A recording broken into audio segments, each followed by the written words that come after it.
Assalamualaikum warahmatullahi wabarakatuh. Apa kabar semuanya guys? Ketemu lagi di Ensiklopedia Budaya. Jangan lupa untuk like, subscribe, komen, dan share untuk mendukung channel ini. Dan kali ini saya akan ngobrolin tentang Wiracarita atau epos Gilgamesh. Nah, Gilgamesh sendiri merupakan sebuah tokoh sentral ya yang ada dalam sebuah puisi epos yang berasal dari Mesopotamia kuno. Nah, guys, Gilgamesh ini, ini dimulai dengan 5 puisi berbahasa Sumeria. Ternyata ditulis sekitar tahun 2100 sebelum Masehi. Nah, guys, untuk masing-masing dari cerita yang ditulis itu dari yang berbentuk puisi ini, masing-masing ceritanya itu independen ya atau berdiri sendiri dan kemudian digunakan sebagai bahan sumber pada epik gabungan dalam bahasa Akkadia. Nah guys, untuk kisahnya sendiri, ini berawal dari seorang tokoh sentral yang seperti saya katakan tadi bernama Gilgamesh, yaitu seorang raja Sumeria atau Mesopotamia. Nah guys, dia adalah raja kelima dari dinasti pertama dari Uruk ya. Nah ini raja ini maksudnya ya, ini merupakan seorang raja yang merupakan 2/3-nya dewa dan 1/3-nya manusia. Jadi agak sedikit aneh ya. Nah guys, untuk kelahirannya sendiri, Gilgamesh ini diberkahi dengan ketampanan oleh dewa Shamash ya. Terus kemudian dewa badai memberikan dia itu anugerah berupa keberanian dan Arudu memberikan merancang bentuk tubuhnya yang sangat sempurna ya. Nah, kekuatan dari Gilgamesh ini yang diciptakan yang memiliki kekuatan, ketampanan, keberanian ini menjadikan dia itu semena-mena dan juga merampas ya.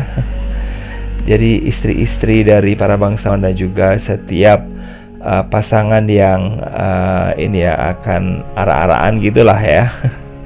Dari ara-araan dari pengantin baru. Nah, ini biasanya langsung dirampas guys ya, sebelum kemudian setelah diajak tidur kemudian dikembalikan lagi ke suaminya. Ini gila kan guys ya. Nah, Gilgamesh ini kemudian membuat tembok seperti benteng besar dan juga kuil Eana yang diberkati dewa Anu yang kemudian ditinggali oleh Dewi Ishtar. Nah, Dewi Ishtar ini kalau di dalam budaya Yunani kuno seperti Dewi Aphrodite. Nah, kemudian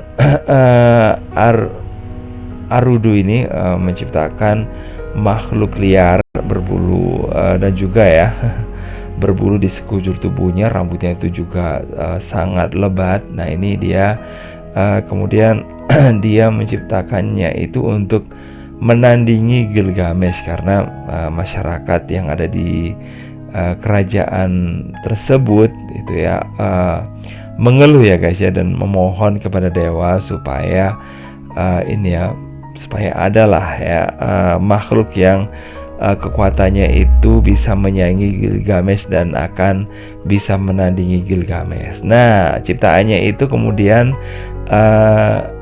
diturunkan atau dihidupkan di hutan ya, namanya Enkidu. Nah, kemudian Enkidu ini merupakan makhluk yang bisa dikatakan serupa seperti ini ya, hewan, karena dia itu memang tinggalnya bersama dengan hewan. Dan ada seorang pemburu yang kemudian mengetahuinya dan dia ketakutan ya. Kemudian akhirnya dia melapor ke seorang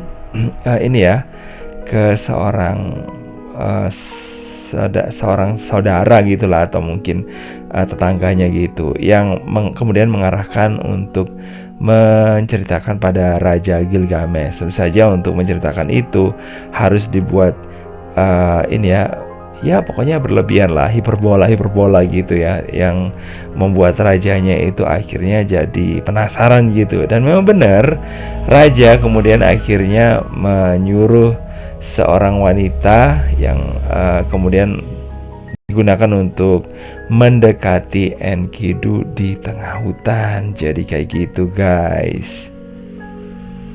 Nah guys, setelah pertemuan dengan wanita yang bernama Samhat ini akhirnya membuat Enkidu akhirnya tertarik ya dengan cerita-cerita dari ini Samhat ya, dan dia berhasil ke kota ya, karena dia kemudian ditinggalkan oleh para binatang yang karena tubuhnya itu sudah berbau manusia guys. Nah Enkidu ini kemudian diyakinkan untuk membantu rakyat ya untuk melawan Gilgamesh. Nah kebetulan waktu itu ada ini ya, waktu dia datang ke kota ada arak-arakan pengantin yang kemudian dia hadang guys, dan kemudian dia tantang Gilgamesh, dan akhirnya Gilgamesh dengan Enkidu ini bergulat ya, mereka berdua itu berkelahi mati-matian, dan akhirnya tidak ada yang menang ya meskipun sebenarnya Enkidu ini sempat terdesak ya, tapi akhirnya mereka itu berpelukan, dan kemudian terjadi persahabatan antara Enkidu dengan Gilgamesh. Nah persahabatan antara Enkidu ini dan Gilgamesh bisa merubah sifat Gilgamesh guys. Nah Gilgamesh dan Enkidu ini pada suatu hari ketika sudah merasa bosan ya dengan kehidupan yang ada di kota, nah kemudian berniat untuk berpetualangan ke hutan cedar ya. Nah hutan cedar ini merupakan hutan yang sangat suci ya bagi para dewa, tapi terlarang bagi manusia. Nah di sini dia kemudian ingin membuat namanya itu abadi dengan cara ya ini, mereka itu mengambil kayu yang ada di sana ya, tapi sayangnya hutan ini dijaga oleh seorang kayak monster gitu yang namanya Humbada yang mengerikan, yang merupakan ciptaan dari Enlil. Nah Humbada ini kemudian menyerang dan bertempur habis-habisan guys, tapi akhirnya jelas ya kedua sahabat ini bisa mengalahkan Humbada. Nah Humbada dibunuh, tapi sebelum dibunuh dia sempat untuk minta tolong ya supaya tidak membunuhnya ya. Nah tapi Enkidu berhasil meyakinkan pada Gilgamesh supaya dia membunuh Humbada sebelum diketahui oleh dewa penciptanya. Nah dia kemudian akhirnya mengutuk Enkidu. Nah dia akan ini meninggal katanya gitu guys. Nah gitu, tapi ya tidak ada yang inilah bisa menghalangi ya waktu itu. Nah Gilgamesh akhirnya dirayu ya oleh Dewi Ishtar, tapi dia tolak. Nah guys, setelah dia kembali lagi ke kota, nah Ishtar ini minta banteng langit ya pada ayahnya. Nah ini ayahnya juga dewa ya guys ya. Nah banteng langit ini kemudian disuruh untuk datang untuk supaya bisa mengalahkan Gilgamesh mungkin ya, tapi berhasil dibunuh. Nah kemudian jelasnya Ishtar ini ketika mau mendekati dia ini ya dilempar sama ya semacam inilah ya potongan dari tubuh dari banteng langit ini, dan akhirnya ya Enkidu ini ya seperti kutukan dari Humbada itu, dia akhirnya meninggal guys ya, meskipun meninggalnya itu tidak saat itu. Nah untuk waktu berikutnya, nah akhirnya setelah ditinggal mati oleh Enkidu, Gilgamesh ini mulai mulai merasakan keinginan untuk mencari keabadian, karena dia sudah ditinggal sama orang yang dia sayangi ya guys ya. Tapi untuk mencari keabadian kan nggak bisa dengan semudah itu guys ya, dan dia kemudian mulailah dia mencari keabadian, dan dia mendengar ada seorang yang selamat pada saat banjir besar, yaitu Utnapishtim. Nah gitu guys, yang waktu itu tinggal di suatu tempat di keabadian karena anugerah para dewa. Jadi kayak gitu guys. Dalam perjalanannya untuk mencari orang yang selamat ya atau orang yang abadi yang bernama Utnapishtim yang juga merupakan ini leluhurnya ya guys ya. Nah dia itu bertemu dengan seorang wanita yang namanya Siduri yang berusaha membujuknya kemudian agar menghentikan perjalanannya. Tapi Gilgamesh berusaha terus untuk ini yang meyakinkan dan meyakinkan bahwa dirinya itu mampu gitu ya guys ya. Nah kemudian dia akhirnya berangkat ya dengan kapal melintasi air kematian bersama dengan Urshanabi, nah seorang jurumudi dan menyelesaikan perjalanan menuju ke dunia bawah. Nah Gilgamesh kemudian berjumpa dengan Utnapishtim yang menceritakan kepadanya tentang air bah yang dahsyat dan dengan enggan memberikan kepadanya untuk hidup abadi.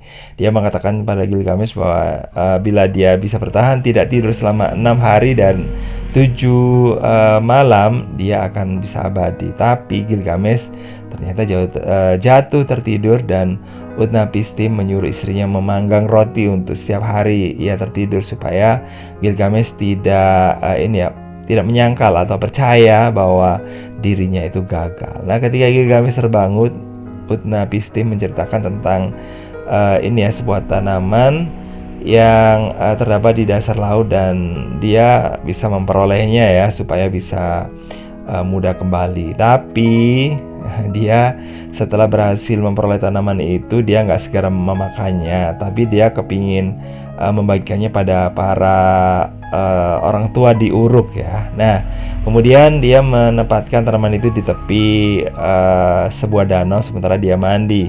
Nah kemudian seekor ular mencuri tanaman itu guys ya. Ya udah akhirnya kesempatan yang kedua itu gagal guys ya. Akhirnya Gilgamesh kembali ke Uruk ya.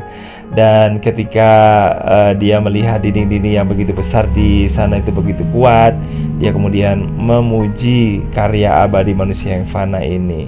Dan Gilgamesh menyadari bahwa cara makhluk fana untuk mencapai keabadian adalah melalui karya peradaban dan kebudayaan yang kekal. Nah itu dia guys ya, merupakan wiracarita dari yang bisa dikatakan sebagai cerita inilah manusia yang kuat yang ada di Sumeria, ada dalam peradaban Mesopotamia kuno. Oke guys, makasih banget udah gabungan. Jangan lupa untuk like, subscribe, komen, dan share untuk mendukung channel ini. Dan saya akhiri.